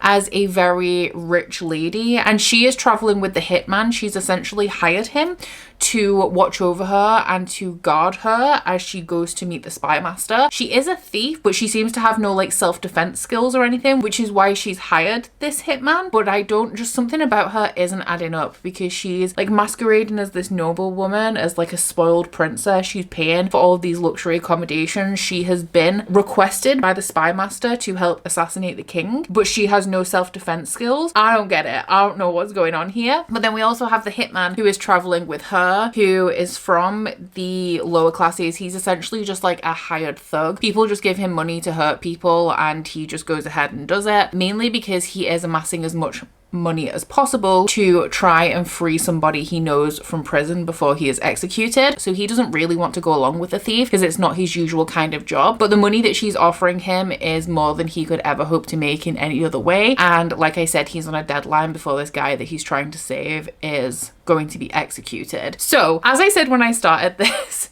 I had heard that everyone's kind of paired up and it's very obvious that it's going in a romantic direction, and it 100% is. But then I also said this always happens in Sarah J Maas books, and it's not like I don't eat it up there, and I'm eating it up here. Like, the romance is not necessarily my driving focus for enjoying this book, but it helps. I like it, and I don't care that it's really obvious, and I don't care that they're all paired up. I'm just having a good time with it. I think something else that I really enjoy about it is that you just can't knock a good travel scene, and all everybody is doing so far in this book is traveling to assassinate the king. I am really interested to see if they are all going to kind of link up and end up hatching a plot together, because the spy master has requested the assistance of the thief and has also gone to collect the prince himself. I am wondering if he is the mastermind behind this, because obviously we have the count's son who is outside of this anyway, but I'm wondering like whether the count and the assassin have anything to do with it, because they seem to have their own motivations, or it doesn't make sense to me why the count would team up with the spy master when the count isn't a good guy. And all of our main characters, while they have done terrible things, while they do have questionable motivations, they're not actually bad people. They've made some mistakes, or they've been horrible people and they've learned from it, but they're your standard kind of anti-hero type characters that we're very used to seeing in fantasy these days. So I feel like potentially one of the reasons why some people maybe don't like this, and this is me just hypothesizing, is because from the synopsis we are promised, but I feel like we're always promised like a group of villains and criminals, and then it turns out that they're not. They're just misunderstood, or they've fallen on hard times, or they've made mistakes in their past. So I feel like that is a reason why people could have been disappointed with this book. But then I also feel like that's standard. Like, we're always promised villainous characters and it never really quite delivers. So yeah, this is very much kind of in the vein of things that I've read and enjoyed before. I can't tell you why. I don't know whether it's the writing style or the fact that we have our characters kind of traveling to achieve something, and multiple parties of characters traveling to achieve something. It's reminding me a little bit of We Hunt the Flame by Hafsa Faisal, which I really loved. It was one of my favorite books that I read last year. So far so good with this one, which I am happy to report, but this could mean trouble for the rest of this video. Hello, I am pretty much ready to head into Leeds today. We're going to hit up the Christmas market, hopefully finish up my Christmas shopping, even though I only really have dogs to buy for, and then we're going to go to Costco, stock up on some snacks for my Patreon 24-hour readathon tonight, and also just see what Christmas goodies they've got in, because we haven't been, I think, since like October.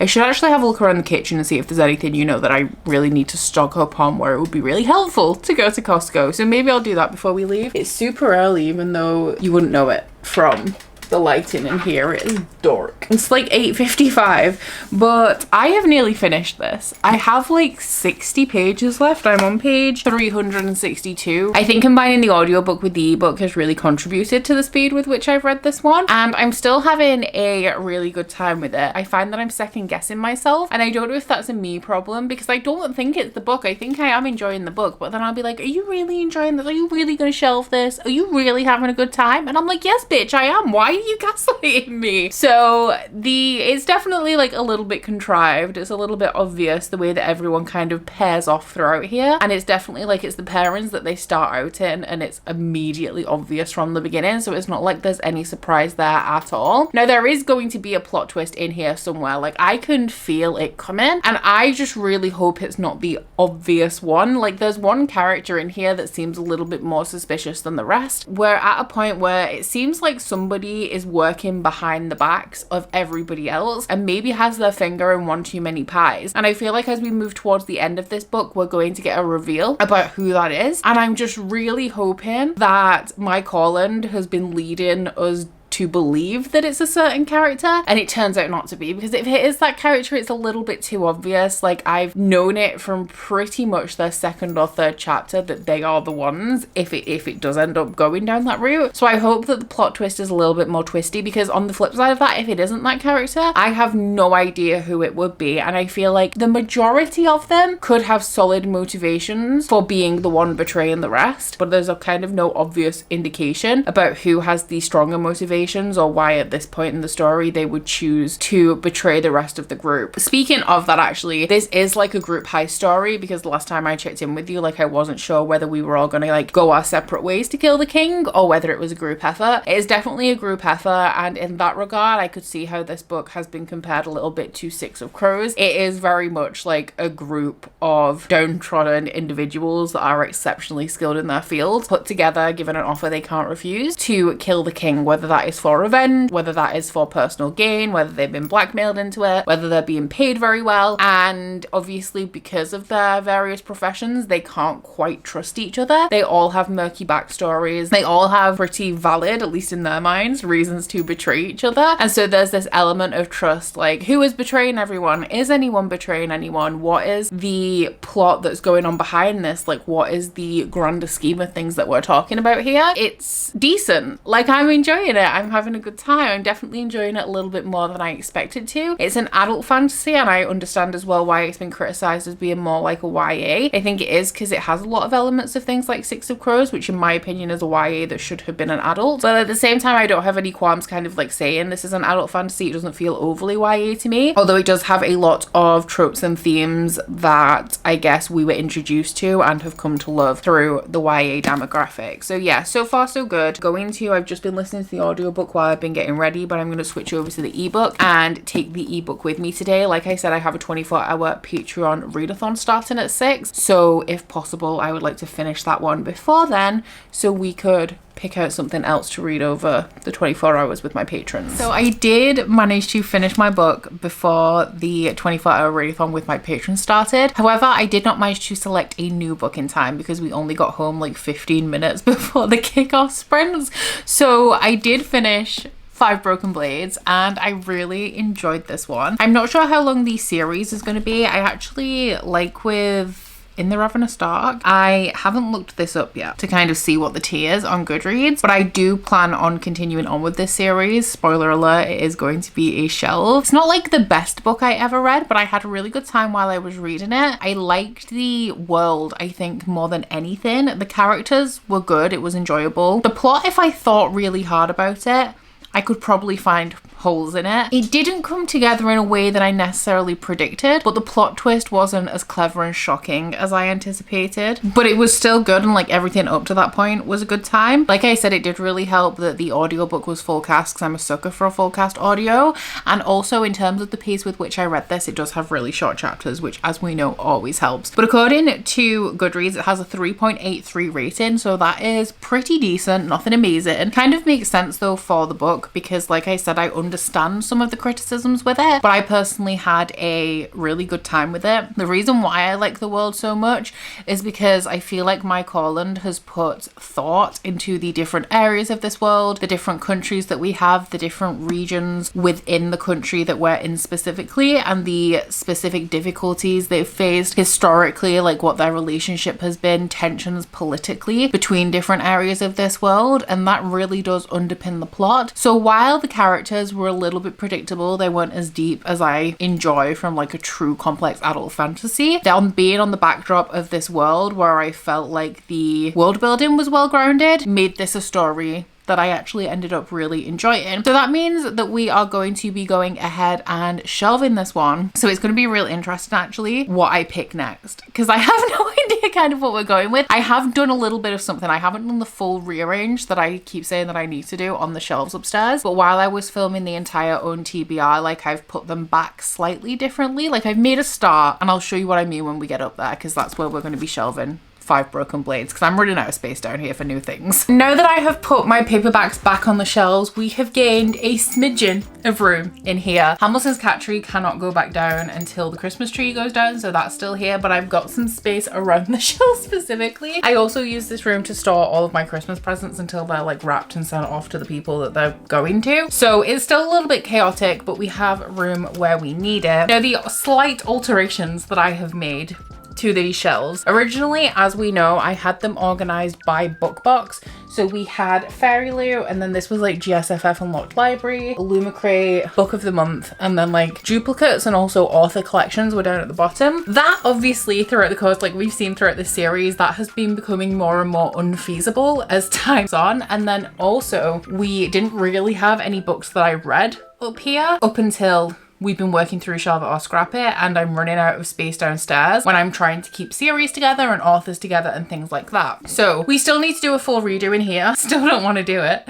So I think when I get this room back to normal, which I think is going to be like early January, maybe during that episode of Shelve It or Scrap It, we'll see if we can kind of reorganize everything. But for now, I've moved some authors that I had, like I had a Kylie Lee Baker book on here and one over there. So I put them both over there, which means that, for example, now we have a Fairy Loot book and just a general hardback on what was well actually we've got a couple of Fairy Loot books on what was the GSFF Unlocked Library shelf. So nothing is in any particular order right now, but because we are starting to get some red books on these shelves, I have put all of my red books at the beginning here on the top shelf. And what I'm going to do for now is just keep adding. Even when we reorganize, I'm going to have my red books at the beginning. Or for example, if the sequel to The Will of the Many comes out, this is where it's going to be shelved next to this. And then everything else will kind of go afterwards. And we'll gradually, I guess, be kind of pushing everything that's unread off the shelves, probably to the stacks. But because of this means that there aren't going to be many options when we're shelving of where things are going to go if they are going on this shelf. And so we're just going to knock off 6 Crimson Cranes. Not necessarily the book I'm going to be picking, we will see. But to get this on, it's going to go right over here in between Long Live Evil and All of Us Villains. So because nothing is in any particular order, I guess it's kind of fair game with what we read. We're gonna have to get 6 Crimson Cranes in to be able to do it though. And I actually, because I have recently been through all of these for the entire own TBR video, I am a little bit more acquainted with them than I typically am. Like I've pulled everything out, I've seen all of the books that have been hidden and kind of refreshed my memory just slightly. It always makes me really enthusiastic to actually read some stuff as well, which is great. I do have though, I mean, this isn't a secret, but I also don't know if you guys know this. I have 3 of these, which we're counting as shelves, and every time a subscription box sends me one, it reduces the amount of books in the stacks, which is great. We saved 5 books from going into stacks this year because either Fairy Loot or Illumicrate sent me a new bag. But we do have some books in here, and if I remember correctly, we have a Christmas romance. If not now, then when?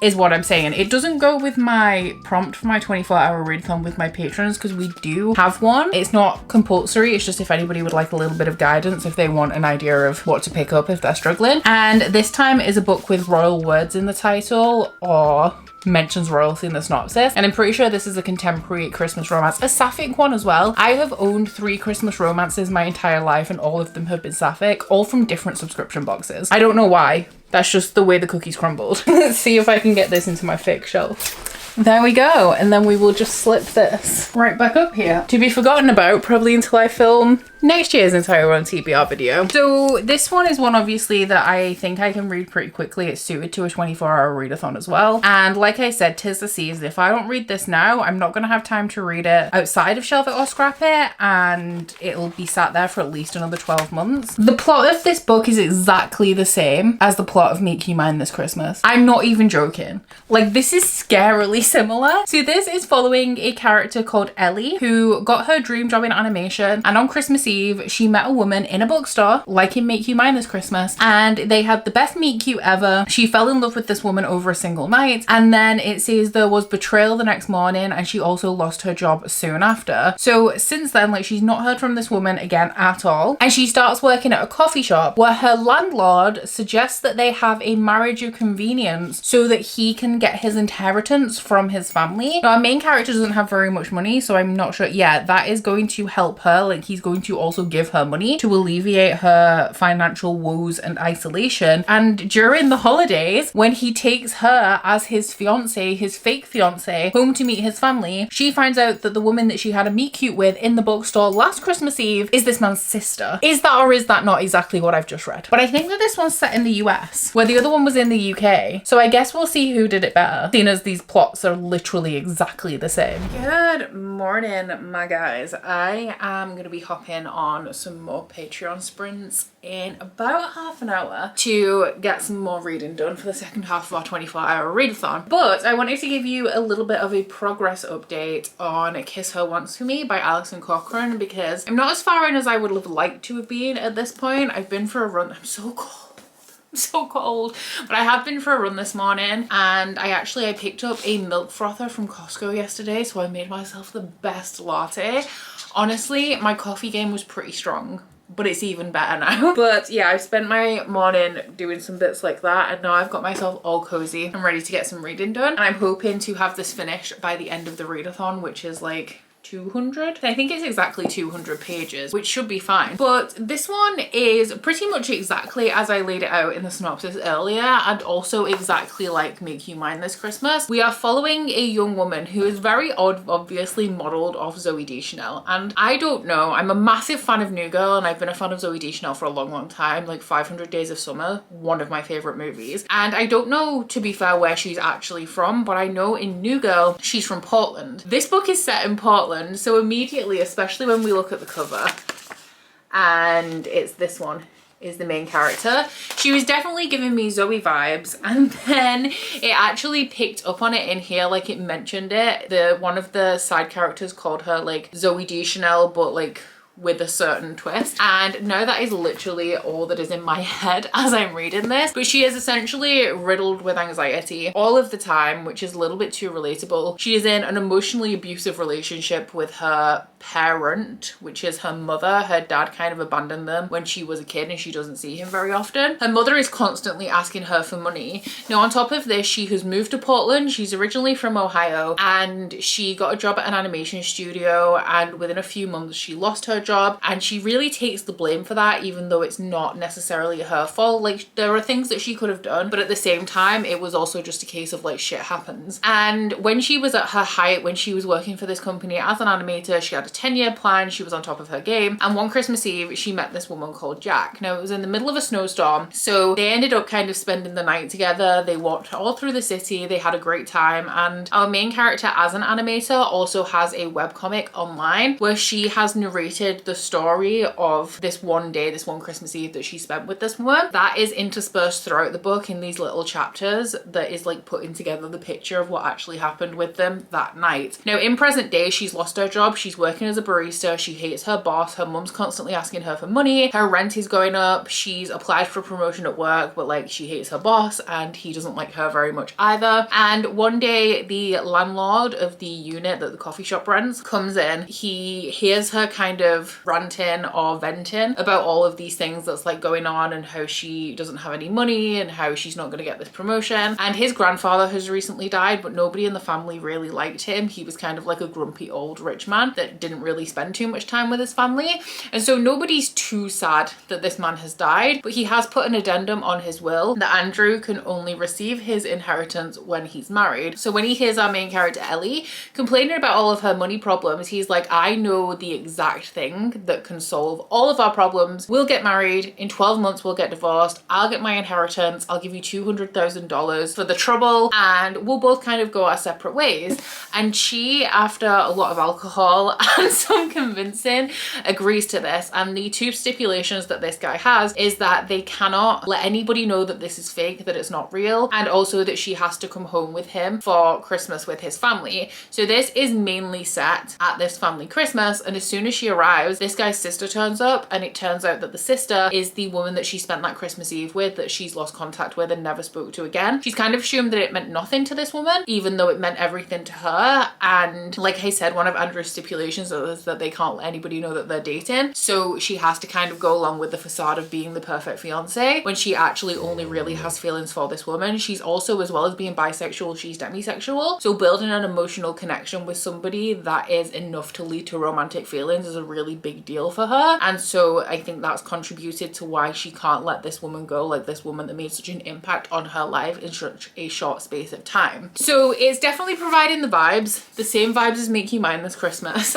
And these books actually came out in the same year, so it's not like I'm saying that they copied each other or anything. All of the stuff in here, like, it's quite popular tropes. Christmas romances are all romances to an extent are pretty formulaic, which is fine, but Christmas romances are even more formulaic than that. So I don't suppose it's a massive coincidence that they have the same plot. I would say that the big coincidence is that I only had 2 Christmas romances in my house and both of them had exactly the same plot. Like, that's a hella coincidence. I really like our main character actually. I do relate to her a little bit with her kind of, not to the same extent and not exactly the same circumstances, but I relate a little bit to her family situation and also the crippling anxiety. I do think like it leans into the anxiety a lot and really goes into her thought processes. And if I'm being honest, I'm feeling a little bit attacked when she's saying about all of these things that she can't or doesn't want to do, because if she agrees to do them, then this series of events is going to happen. And I'm like, girl, can we, like, I'm reading this to escape. I don't want to think about my own anxiety right now, if that's okay with you. I'm feeling pretty similar about this as I am Make You Mine this Christmas. The vibes are good. I'm enjoying the Christmas element. I do really like it when we have a main character who is a lot less affluent than the family that she's going to stay with, and then she ends up going staying with this really bougie, really rich family and having the best Christmas because of the level of commitment they put into it. And it's like a little bit of a culture shock. Like, I really love that element, especially because I would love to spend Christmas with a bougie rich family. I can't lie. I love Christmas. I love the excess and the extravagance of Christmas to some degree when it comes to decoration. My dream is to be the kind of person that is extra enough about Christmas that I have an extra set of Christmas everything. So like come December 1st, all of the plates in my cupboard are switched out for Christmas themed ones. All of the blankets, all of the cushions, everything is Christmas. Sadly, we don't have the storage to make that a reality, and also all of that decoration costs a lot of money, but that is literally my dream. So going to this like Hallmark movie, super rich family where like they dedicate the entire month to Christmas and Christmas activities and they go the extra mile with it. I do really, really love that environment. So yeah, similar feelings to Make You Mine this Christmas. Not overly sold, definitely enjoying the vibes, but it's not blowing my mind. So the Lightfall Readathon as well, which is the Christmas round of Magical Readathon, has actually just started today, and it's super low key. Like, the rules aren't as intense as they are for Magical Readathon, but I am going to be participating. And the next vlog that is coming, which will be like a standard weekly vlog, is going to follow the Lightfall Readathon. But for the prompts, one of them, I can't remember which shop it is for because all of the prompts are tied to a shop in like the Christmassy village that's near the magic school. I'll link G's Magical Readathon stuff down below in case you want to investigate this further, because if you don't know what Magical Readathon is, I appreciate this means absolutely nothing to you, but one of the prompts is to read a cozy book, and I don't have anything cozy on my TBR, and I don't love cozy stuff, and after reading 2 Christmas romances, I'm not going to be in the mood for anything cozy. But obviously a Christmas romance, it's not a cozy fantasy or a cozy mystery or anything, but it definitely, like I said, it's about the vibes for me. So I will be using Kiss Her Once for Me to fulfill that prompt as well. So I'm going to get set up for sprints, and hopefully the next time I talk to you guys, it will be my final thoughts on this book. I have now finished Kiss Her Once for Me by Alison Cochrane. I finished this right at the end of the 24-hour readathon. I didn't really manage to read anything else during the 24 hours, but I did read this in its entirety and I had a good time with it. I really enjoyed it. I gave it 4 stars overall. I think that if you are a fan of Christmas romances, or if you're looking for a Christmas romance and you like sapphic romances, then this is one that you will enjoy. I do believe, I haven't really looked this one up, but I heard a lot of good things about it from my patrons, like when I was reading it, and I've seen a few other people recommending it when people have been asking for like Christmas book recommendations recently on Instagram. So I do think that this is one that is very well loved, and I definitely understand why. In comparison to this, seeing as they are exactly the same book, I think that they are both enjoyable. I did rate this one slightly higher. I gave this one like a low 4, where this is like a middle of the road 3-star read. And I think in terms of the two, the relationship in this one is a little bit more believable because it is built on a prior connection. So this does still take place over... The interesting thing about this, actually, I kept forgetting to mention, is that the first day that this starts, which is December 14th, whichever day is Taylor Swift's birthday, I read this on Taylor Swift's birthday. So it said in the book, like somebody said, oh, do you know what day it is? And she said Taylor Swift's birthday. And then I went on Instagram and somebody was posting about Taylor Swift's birthday. So I read this at exactly the right time of year, and it does take place across roughly the course of a week, just like this one does. However, because these people have known each other, have spent some time alone together, have gotten to know each other over a 24-hour period in the past, no matter how short that period is, the fact that by the end of this, like in this one, we're talking about being together forever was a little bit more believable unbelievable when it came to this one. Now, like I said with this one, I do take it with a pinch of salt because Christmas romances are supposed to be a little cheesy. They're not supposed to be the most believable things. I'm not like holding it against this too much, but that was a little bit of a stretch for me in Make You Mine This Christmas, where they'd known each other for 5 days. They actually, you know, they had some conflicts that I personally think would hint at deeper issues in a relationship long term for me to then believe that these two are actually going to be together forever. Whereas this one, I really felt their chemistry a bit more. However, I do think that if you have read Kiss Her Once For Me, that you will also enjoy Make You Mine This Christmas, because they are pretty much the same book. I think when it comes to the two as well, because I said jokingly, like, did the UK or the US do it better? I personally enjoyed the US iteration more, but like I said when I picked this one up, sometimes books set in the UK give me the ick. And I think it's because, especially when we're in the mindset of a Christmas romance, we're painting this like pretty picture of like an ideal Christmas. As somebody who is from the UK, who has experienced Christmas in the UK and UK life and UK culture, it's harder for me to believe that these perfect pockets and perfect places exist. Whereas, you know how in like Hallmark movies you have these small American towns called like Twinkle Heights? Like, I'm sure it's harder for people in the US to believe that these picture perfect places exist. But for me, somebody who isn't American, I'm like, yeah, Twinkle Heights exists. Everybody there bakes cookies and they decorate the entire town. That definitely happens. Whereas I appreciate that US people, like US readers, may be a little bit more cynical of that. I also, in terms of just this book in general, I did actually, while I felt attacked, I did appreciate the anxiety representation in here on behalf of the main character, and it did like come a little bit too close to home with the toxic familial relationship as well as the anxiety, and the particular way I guess that the anxiety has manifested based on being raised in that kind of environment. But due to my general aversion to Christmas romances, and the fact that while I did enjoy this, it is still a Christmas romance, so I don't care to ever read it again. I got what I wanted from this in the time. It created the perfect atmosphere, but there's plenty of Christmas romances out there, so going forward I wouldn't reread this. I would just pick up another one, and for that reason, Kiss Her Once For Me by Alison Cochrane is also going to be a scrap.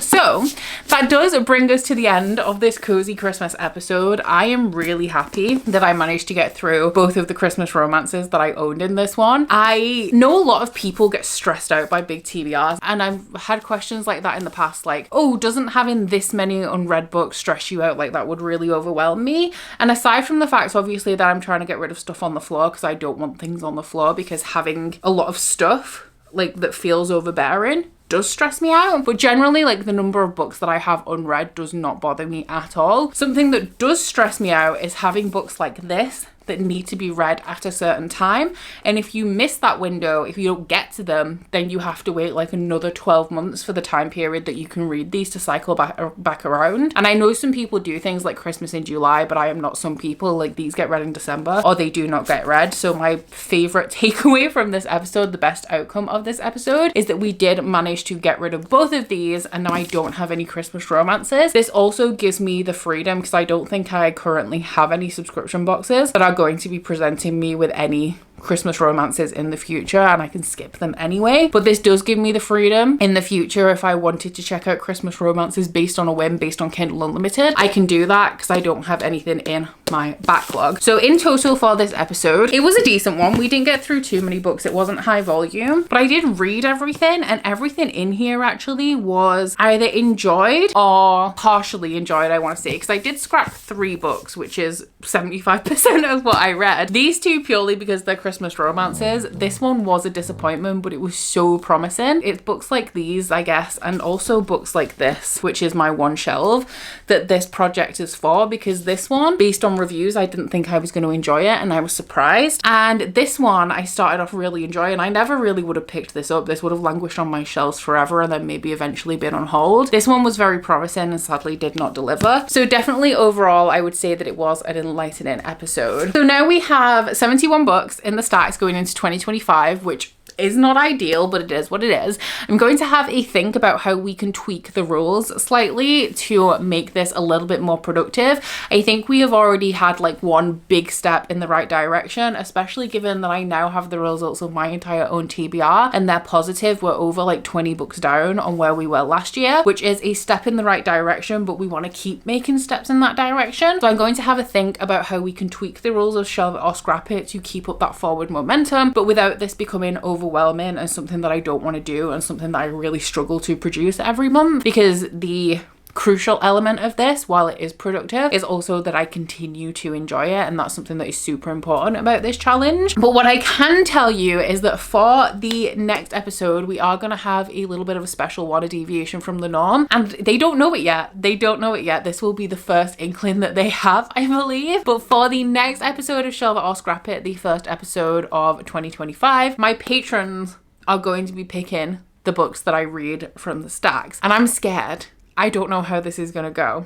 So keep your eyes peeled for that if y'all are interested. Or link to my Patreon is always in the description box if y'all want to get involved and help us pick the books that I'm going to be reading for the January round of Shelve It or Scrap It. But that is it for this episode, guys. So I do hope you've enjoyed it if you've made it this far. If you have, please don't forget to like if you liked it and subscribe if you wanna. And I'll see you guys next week. Happy New Year. Merry Christmas. I hope you all have a wonderful holiday period. Bye. Oh, you bite your friend like chocolate. You say you're a go and nobody knows, with guns hidden under our petticoats. We're never gonna quit it, no, we're never gonna quit it, no.